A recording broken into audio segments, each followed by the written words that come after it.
Kakatapos ko lang mag-tiles. Yan yung hindi madulas na tiles. Dito yan sa harap. Bali 147 pieces yan na 40 by 40 na tiles. At ang ginamit ko dyan ay semento buhangin lang. At yung ginawa kong grout ay semento rin na inalo ko semento para masiksik siya hanggang sa loob.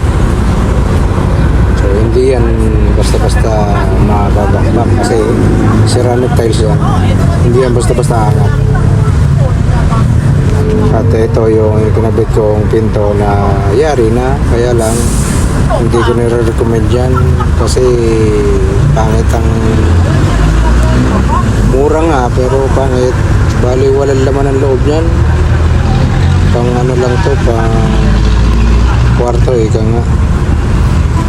Maganda lang ang design pero walang laman ang loob. May mga nabibiling murahin lang. Kaya pangit yung pinto na yan.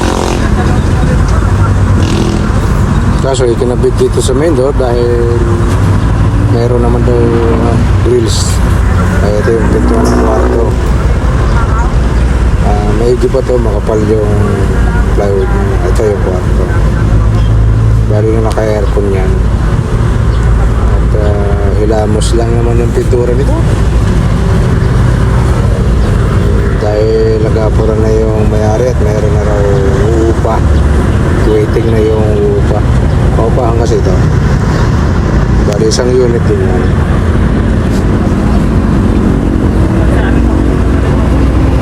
Kaya medyo rush yung trabaho.